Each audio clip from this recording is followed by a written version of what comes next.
It's time to go over the top 2 start streaming pitchers for the coming week in fantasy baseball. First, a quick shout out to you, those of you watching this, because just by using this strategy, you're probably ahead of the game. The rest of your league mates aren't doing this on a consistent basis. If they are, you're in a tough competitive league and you need every edge you can get. And if not, you're already ahead of the game just by doing this. Having the right 2-start pitcher in a given week with those choice matchups can make a huge difference. If you love watching baseball and playing fantasy baseball, you probably love playing MLB The Show on PlayStation, Xbox, or Switch. Well, the best place to get those stubs without paying full price is MMOAH.com.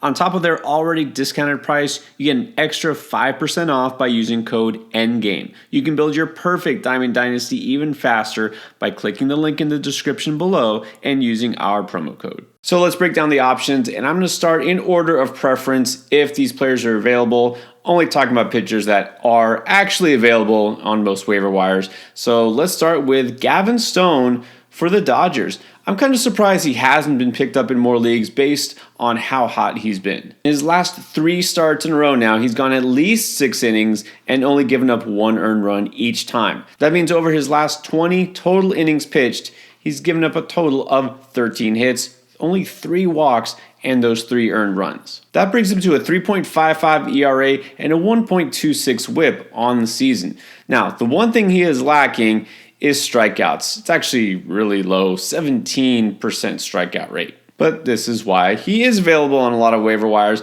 And look, playing for the Dodgers, a good chance to get some wins. He's going a fair amount of distance, 6 or 7 innings lately. That means a good chance at quality starts, which he's delivering on a consistent basis. And so, yes, you're going to offset the strikeouts with basically help everywhere else. With both Walker Buehler and Bobby Miller set to return possibly to that rotation, assuming they can stay healthy, Stone might get squeezed out of the rotation. But look, for now, he's going to be pitching effectively. They're going to keep putting him out there. And I think at the very least for this week, you've got to give him another shot. And the matchups are pretty good too. First of all, he's going to get to go at San Francisco. We already know Oracle Park is pretty much the best place for a pitcher in terms of park factor. And the Giants' offense this year is just meh. And that Cincinnati Reds offense, that's his next start. Well, first of all, it's at home, not in Cincinnati, which is a good thing. But man, the Reds have been ice cold. They've scored over the past week the 3rd fewest runs, and they have the 3rd lowest batting average. It's actually over the last 2 weeks. A hot pitcher going against cold offenses.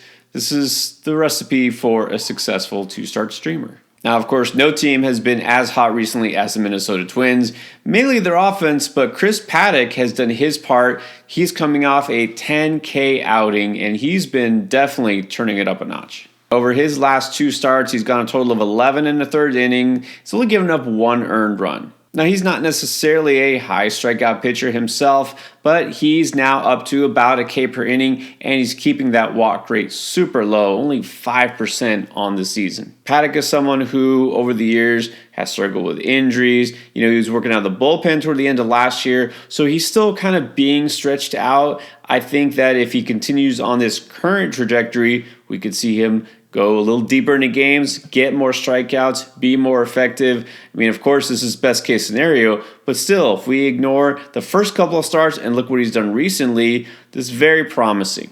Now, as far as his schedule this week, he is projected to face the Yankees and then the Guardians. So as far as the Yankees, that could be a tricky one. I know overall this Yankee offense hasn't yet lived up to its potential this season, but so far they've been pretty good, and against right-handers specifically, they are doing pretty well. So that one, I'm going to really lean more towards the confidence in how Paddack has performed lately and the Twins as a team, as opposed to the Yankees offense, which is starting to pick it up. But then the second start against Cleveland seems like a no-brainer to roll Paddack out there because while on the season, the Guardians actually have pretty good offensive stats, that's not the way it's been the last couple of weeks. On the whole, their team batting average 17th against right-handed pitchers, but just the last 2 weeks, 25th. They are definitely slumping. Despite his really strong previous outing, Paddack is still out there in almost every fantasy league in Yahoo. This is a really strong streaming option that you should be able to pick up immediately. Now, on the surface, Martin Perez of the Pirates wouldn't seem like the best option right now. He was really strong the first month of the season, but his last couple of starts have been rough, and now he gets 2 road matchups. So why would I recommend Perez this week? Well, let me tell you. First of all, he's actually better on the road than he is at home. He started 4 games, each home and away this season. His ERA away from home is a full 2.5 runs lower. And then let's look at the splits. Perez, as a lefty, going to face a Milwaukee lineup that actually has the 3rd lowest batting average against left-handed pitchers. And it's really low. It's only a 192 team average. It actually should be a pretty good chance for Perez to go a little bit deeper. That's the thing, is he had been doing what he does, eating up some innings early on. His last 2 starts, though, only lasted 5 innings each. I don't know if it was a fatigue or what. He was actually really strong the first 4 innings, and then around the 5th inning, for some reason, just kind of cratered this last time out. He's capable of doing better. I mean, this is a veteran. He's been around the block, so let's just chalk up those last couple of starts to some inconsistency or just maybe just not loving pitching in Pittsburgh for some reason. His other road outing is against the Cubs. Again, on a whole this season, the Cubs offense has been pretty good, but look, Suzuki just now coming back from injury. Bellinger, same thing, but he's a lefty. Michael Busch also has cooled down quite a bit. He's a lefty. The Cubs aren't really as great against left-handed pitchers specifically. Only 7 home runs, so I don't think that they'll hit Perez very hard. This is more of a floor play. Hopefully the ratios pull out. He's not a high strikeout pitcher either. I prefer Stone and Paddock over Perez, but I think Perez seems pretty safe this week. Now is it finally time to buy into another veteran on the right side of the mound here, Trevor Williams of the Nationals. Well, here's the thing. His ratios have been not just good, but outstanding. On the season, a 196 ERA, a 106 whip, and that's after 7 starts. Well, here's the tricky thing. If you are in a league like our Endgame league where you use quality starts as a stat instead of wins, he's definitely not helping you out there. In those 7 starts, only 1 quality start. It's like after he gets to the 5th inning, he's done. In fact, it seems like they're keeping him at a pitch limit basically around the 80 range. I mean, look, Trevor Williams isn't that old, and he hasn't really had that many serious injuries or anything like that. It's just, this is what they do with him, right? It's not a guy they want to push out there beyond the 6th and 7th. They want to get through those first 5 frames, get to the bullpen. Hey, it's actually working because he's been really effective in those 5 innings he typically pitches. Those ratios are great.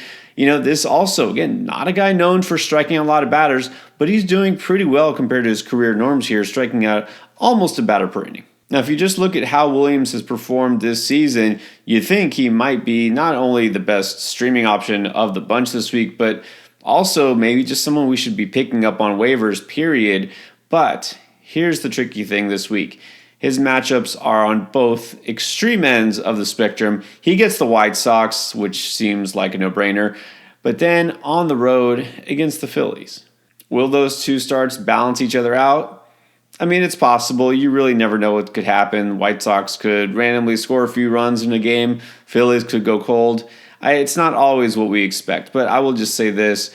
The guy is pitching really effectively, and I guess the fact that even though you're not getting a quality start and chances of win aren't great, but at the very least, if they're not keeping me out there too late, less chance of running into trouble and, having a bad inning in the 6th or the 7th, something like that. So I would say Williams, again, kind of like Perez, that boring veteran who could give you a floor and help your ratios out. It's a decent pick this week. Now, the real Jekyll and Hyde pick of this week, another veteran, I guess you could say, is Sean Manaea.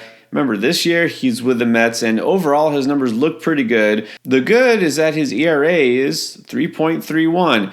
And look, a lot of it's just that he was skewed by 1 bad start. Otherwise, he's been good because he has not given up more than 3 earned runs in a game other than 1 time. The bad side is, even though the ERA is good, the whip isn't that great. It's a 1.39. That's because he's walking more batters than he usually does, and he's really not making up for it with more strikeouts. In fact, only 7.9% K minus BB. We want to see that number, that gap, a lot bigger. And StatCast tells us that his expected statistics aren't really that great, maybe a little bit of overachievement here. So it's really hard to trust Manaea fully. So let's look at the schedule. What's on tap this week? Again, some good, some bad. First up, gets that Phillies offense, which you know could go off at any time. Now, Trey Turner is on the injured list, so that does make it a little bit more palatable, which is also something you could say for Trevor Williams, who I talked about before. And this is a home game. It's not in Philly. So I think Manaea is playable. Again, this is a little bit of a deeper option. And then the second start, though, in Miami against the Marlins, definitely in line for some good numbers there. And then if you're ready to roll the dice on a talented, unquestionably, but also very inconsistent younger pitcher, let's go to the Angels and look at Jose Soriano. And when you evaluate Soriano, there's one thing that really stands out right away. It's the velocity. His primary pitch is the sinker. Check out that 98 mile per hour average velocity. Yeah, top 5 in the majors. How about the four-seamer? Oh yeah, 99, also one of the fastest pitchers in the majors. As a pitcher who primarily uses that sinker, he's definitely looking to get ground balls, and he's doing it at a very high clip, 61.3% right now. But despite having all that heat in his back pocket, only 22% K rate. So, we could see that number go up, but again, he just hasn't really put together consistent outings. Is it going to happen right here, right now?